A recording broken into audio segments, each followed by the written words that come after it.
subsídios. Lições Bíblicas Adultos. Lição 4. A estrutura da Bíblia. A paz do Senhor, meus irmãos e irmãs. Estamos juntos para estudarmos mais uma lição bíblica. Hoje a lição de número 4, a estrutura da Bíblia. Nós temos como informação que a Bíblia Sagrada é majoritariamente escrita em grego e hebraico, conforme já vimos nas lições anteriores. Antigo Testamento hebraico, Novo Testamento em grego, com algumas porções em aramaico. Ela foi escrita por um período aproximado de 1.600 anos, por cerca de 40 autores, como também já vimos nas lições anteriores. E os critérios de avaliação para a canonicidade desses livros é basicamente a sua inspiração divina. Por que a Bíblia se divide em 2 testamentos? Por que nós temos 39 no Antigo e 27 livros do Novo Testamento? São alguns dos pontos que precisam ser destacados para os nossos alunos. A comprovação da inspiração ou desses critérios de canonicidade estão também inclusos, além da inspiração, o reconhecimento da Igreja em relação à autenticidade desses livros e a preservação ou aceitação da Igreja por estes livros. Assim, a lição se divide em 3 pontos principais. Primeiro, como a Bíblia está organizada. Segundo, o Antigo Testamento. E terceiro, o Novo Testamento. Começamos então, ponto de número 1, uma definição do termo Bíblia. E isso, prezado professor, prezado superintendente, é muito importante esclarecer para os alunos. A informação é de que a palavra Bíblia tem origem tanto no vocábulo grego como no vocábulo latino. O termo grego biblos significa livro e tem conotação de qualidade sagrada. A palavra Bíblia, por sua vez, é um substantivo do latim, no feminino, que exprime a ideia singular de livro. E foi por volta então do ano 150 depois de Cristo que os cristãos passaram a usar o termo em latim, a Bíblia, ou os livros no plural, para designar um conjunto de livros inspirados por Deus. E a expressão a Bíblia passou a ser então bem utilizada a partir de Clemente de Roma. Essa é uma declaração que nós encontramos na chamada Segunda Epístola de Clemente, que não é um livro canônico, não é um livro inspirado, mas é um livro que auxilia o cristão ao entendimento de algumas questões históricas. Então, nesse período, no ano 150 depois de Cristo, Clemente de Roma escreveu o seguinte: os livros, em latim, da Bíblia, e os apóstolos declaram que a igreja existiu desde o princípio. E essa informação dá-nos então a certeza de que o termo a Bíblia passou a ser utilizado a partir daí, do ano 150 depois de Cristo. Porém, muito antes disso, o profeta Daniel, por volta do ano 538 a.C., já se referia às Escrituras como sendo os livros. E isso o professor pode ler para os alunos o que está escrito em Daniel, capítulo 9, versículo 2. Já no Novo Testamento, nós temos termos que identificam a Bíblia como livros sagrados. O vocábulo mais comum e o mais conciso é empregado pelo Senhor Jesus. Cristo usa a expressão as Escrituras, no plural, conforme Mateus 21:42 e João 5:39. Também o apóstolo Paulo vai usar as expressões as Santas Escrituras, conforme nós encontramos em Romanos 1 e 2 e 2 Timóteo 3 e 15.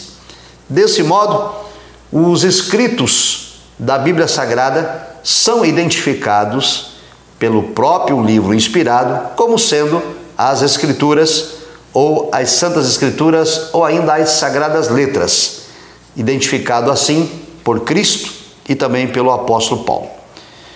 O importante para ressaltar é de que a designação mais frequente presente no termo bíblico é o plural, as Escrituras, e às vezes aparece também no singular como a Escritura, todos referindo-se aos livros canônicos, ou seja, os livros divinamente inspirados por Deus. Agora, o que significa então livro canônico? Qual é o cânon da Bíblia?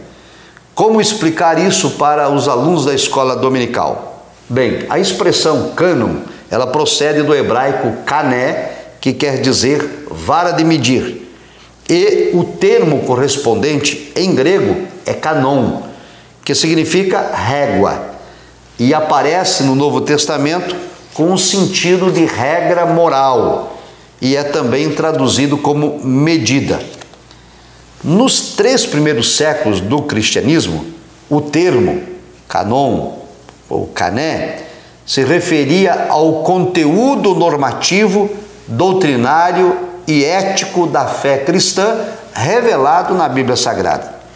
Porém, a partir do 4º século, os pais da igreja passaram a aplicar a palavra cânon e a palavra canônico aos livros sagrados, ou seja, os livros que eram reconhecidos como inspirados divinamente e que tinham então autoridade de fé e prática, passaram a ser chamados de livros canônicos. Desse modo, na teologia, o vocábulo canon é empregado como norma de avaliação para identificar se um livro é sagrado ou não é sagrado. Em vista disso, então, o termo canônico passou a designar os 66 livros que nós contemos na Bíblia Sagrada, 39 no Antigo Testamento e 27 no Novo Testamento, como sendo livros divinamente inspirados. Nessa perspectiva, apenas os livros inspirados ou os livros canônicos é que fazem parte do compêndio dos livros ou da Bíblia, as Santas Escrituras ou as Escrituras Sagradas. Também nós apresentamos aqui na lição a divisão destes livros canônicos em 2 testamentos, os 2 testamentos bíblicos. O termo testamento vem do latim e cuja tradução vem da palavra grega didaquê, ou aliás, diatequê, e da hebraica berit. Ambos os termos, repetindo então, testamentum, diatequê, testamentum em latim, diatequê em grego e beriti em hebraico. Ambos significam aliança, pacto ou concerto. Que aliança é essa? Que pacto é esse? Que concerto é esse? É a aliança que Deus fez para com a humanidade por meio da revelação especial, aquilo que Deus inspirou e que ficou escrito para o nosso conhecimento. Assim, eu trago a informação para os prezados professores, a fim de instruir os seus alunos, que a expressão Antigo Testamento foi inaugurada nada mais, nada menos pelo próprio apóstolo Paulo. O texto está em 2 Coríntios, capítulo 3 e o verso 14. Essa expressão é traduzida na Almeida Revista e Corrigida, a versão portuguesa da Bíblia, como sendo Velho Testamento. Já a Nova Almeida Atualizada usa a expressão Antiga Aliança. E embora outras passagens tenham ideia similar, é somente aqui, 2 Coríntios 3,14, que nós temos essa expressão, Antigo Testamento ou Antiga Aliança. E ela se refere aos 39 livros do Antigo Testamento, identificando-os então como canônicos, ou seja, divinamente inspirados por Deus, preservados e reconhecidos pela Igreja como fonte de autoridade de fé e prática. nessa direção, o termo Novo Testamento vai ser utilizado nas Escrituras para se referir aos ensinos de Cristo e aos ensinos dos apóstolos, apresentando então Jesus Cristo como sendo o cumprimento profético daquilo que estava revelado no Antigo Testamento. Essa expressão passou também a designar os 27 livros do Novo Testamento, igualmente reconhecidos como as Escrituras. Essa expressão ela é usada pelo apóstolo Pedro, no capítulo 3, versos 15 e 16, da segunda epístola do apóstolo em questão. E como já foi então mencionado, a palavra grega diateque, utilizada no texto bíblico, ela significa aliança ou também testamento. E então, por que nós não usamos dizer antiga aliança ou nova aliança? Ou poderíamos dizer antigo pacto ou novo pacto? Ou ainda poderíamos usar antigo concerto e novo concerto? Por que usamos Antigo Testamento e Novo Testamento? É porque essa preferência se dá à tradução da Vulgata Latina. Como disse, testamento é uma expressão latina. E é daí que nós utilizamos então, nas nossas Bíblias em português, a divisão da Bíblia Sagrada em Antigo Testamento e Novo Testamento. E claro, isso significa Antiga Aliança e Nova Aliança, Antigo Concerto e Novo Concerto, Antigo Pacto e Novo Pacto. Dito isso, vamos ao ponto de número 2. Sim, e lembrar aos alunos então que essas expressões passaram a ser utilizadas desde o ano 150 depois de Cristo, através de um dos pais da igreja chamado Tertuliano, e sempre em referência aos 66 livros da Bíblia. Não estavam aqui inclusos os 7 livros apócrifos que foram adotados posteriormente pela Igreja Católica. Isso é importante destacar para os nossos irmãos em Cristo. Vamos ao ponto número 2. O Antigo Testamento, suas divisões. Subponto 1. Os livros do Antigo Testamento.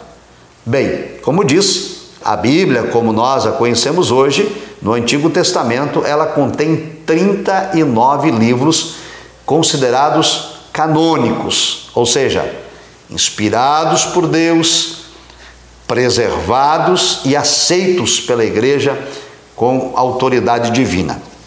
A divisão adotada pelos judeus era um pouco diferente da nossa. Os judeus usavam uma divisão do Antigo Testamento tripartida, chamada de a lei, os profetas e os escritos, ou ainda também a lei, os profetas e os salmos.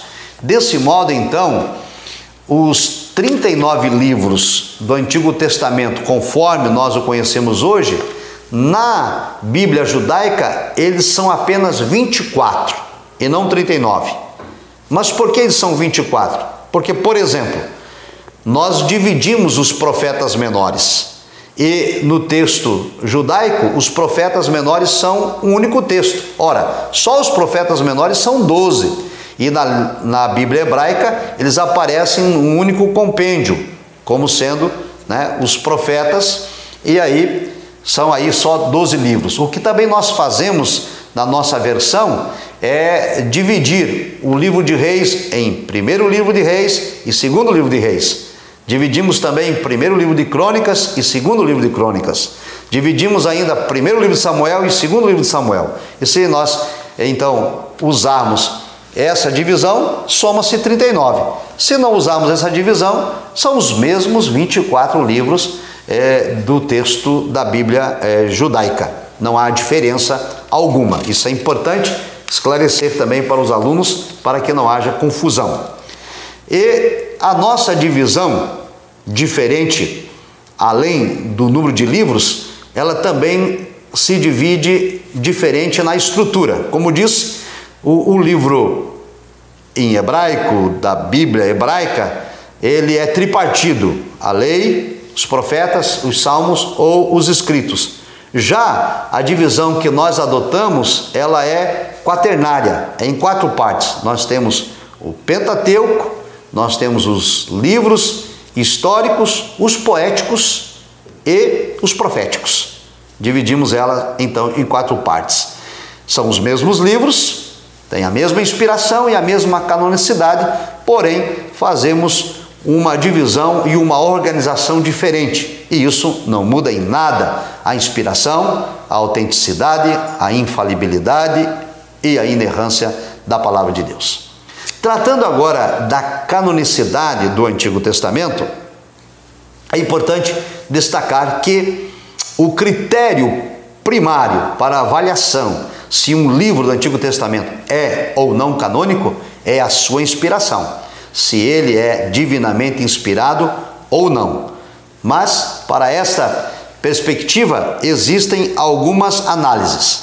Bem, o livro precisa atestar que é inspirado pelo Espírito Santo. E eu cito aqui para os irmãos alguns versículos. Neemias 9:30, Zacarias 7:12 e 2 de Pedro 1:21. Além deste critério, também existe o critério do reconhecimento do povo de Deus. Mas antes, permita-me insistir ainda nesse primeiro critério da inspiração divina. Como reconhecer um livro canônico? Primeiro critério, é preciso ser inspirado por Deus. E o que qualifica então um livro para ocupar lugar no cânon bíblico do Antigo Testamento ou do Novo Testamento não é meramente o fato de ser um livro antigo, de ser um livro conhecido, de ser um livro com informações ou de ser útil para a vida espiritual, mas é necessário que ele tenha autoridade divina naquilo que diz. E é por meio, então, disso que se pode chegar à conclusão irrefutável da veracidade de um livro inspirado divinamente. Então, o primeiro aspecto, inspiração divina. Segundo aspecto, ou segundo critério de canonicidade, é o conhecimento ou reconhecimento do povo de Deus. A Bíblia Sagrada, ela foi inspirada, escrita, e foi ao conhecimento do povo de Deus. E os primeiros leitores dos textos bíblicos, eles tiveram da parte de Deus a direção e a iluminação para reconhecer quando um livro era autêntico ou era falso. Então, esse critério está relacionado diretamente com a inspiração divina. Todo livro que é divinamente inspirado é autêntico e, portanto, reconhecido pela igreja. Deus é quem dá a autoridade divina para um livro e os homens de Deus a acatam. Deus revela e o povo reconhece o que o Senhor revelou. A canonicidade, então, é determinada por Deus e é descoberta pelos homens de Deus. Este é o segundo critério. O terceiro critério é a preservação pelo povo de Deus. E isso atesta se o livro era ou não conservado como palavra divina. Nem todos os escritos que falavam sobre religiosidade ou espiritualidade foram reconhecidos pela igreja ou preservados pela igreja como canônicos. Como aqui já citei, os 7 livros adotados pela Igreja Católica, por exemplo, eles nunca foram reconhecidos pelos judeus como livros canônicos, nunca foram reconhecidos como inspirados, nunca foram reconhecidos como autênticos, como já citado aqui, Tobias, Judite, Baruque, Macabeus, e dentre outros, que foram aceitos como deuterocanônicos pelo catolicismo. Nós, os protestantes, ortodoxos, pentecostais, nós não o aceitamos, assim como os judeus, os primeiros leitores, também não o aceitaram. Desse modo, então, a confirmação desses elementos, ou seja, da inspiração divina, do reconhecimento do povo de Deus e da preservação pelo povo de Deus, revelam algumas verdades cruciais que eu quero destacar aqui a todos os professores. Número 1, não se pode afirmar que é a igreja que determina a canonicidade de um livro por meio de regras de reconhecimento. Segundo, Desde o início, os livros do Antigo Testamento foram recebidos e guardados como inspirados e autorizados por Deus, dotados de veracidade e autoridade. Terceiro, talvez não saibamos aplicar ou explicar totalmente como foi que Deus implantou essa convicção no coração do seu povo. E quarto, podemos confiar na autoridade do Antigo Testamento, porque a sua canonicidade, inspiração e autoridade é irrefutavelmente atestada pelo Senhor Jesus Cristo e pelos seus apóstolos nas páginas do Novo Testamento. Portanto, prezado professor, deixe isso claro aos seus alunos. Os livros do Antigo Testamento são canônicos, porque eles passam pelo critério de avaliação de canonicidade, a inspiração divina, o reconhecimento da igreja e a preservação dos livros até os dias de hoje. Algumas particularidades do Antigo Testamento também quero aqui destacar. Quase toda a totalidade dos 39 livros do Antigo Testamento foram escritos em língua hebraica, chamada na Bíblia também de língua de Canaã. Está isso em Isaías 19:18, os irmãos podem consultar. Alguma parte foi escrito em aramaico, que é um dialeto que deu origem à língua árabe. Destaca-se também para os nossos alunos que as descobertas dos chamados manuscritos do Mar Morto, ou também manuscritos de Qumran, que foram lá encontrados livros do Antigo Testamento. Isso entre os anos 1947 e 1964. E com a exceção do livro de Esther, todos os demais livros que integram os 39 do Antigo Testamento estavam representados e confirmados por mais de 800 rolos que foram encontrados nas 11 cavernas de Qumran. E muitos deles tinham origem da Babilônia, do Egito, e alguns manuscritos eram escritos inclusive com a grafia do hebraico arcaico. Isso tudo é prova inconteste da canonicidade do Antigo Testamento, dos 39 livros. Vamos agora ao ponto 3, o Novo Testamento. Os livros do Novo Testamento. Bem, os livros do Novo Testamento foram reconhecidos pela igreja à medida que o Espírito Santo inspirou os homens de Deus a escreverem, como os apóstolos, como os evangelistas e todas as epístolas que contêm a palavra de Deus que integra o Novo Testamento. E eles estão classificados então em 4 grupos gerais, como todos nós temos consciência.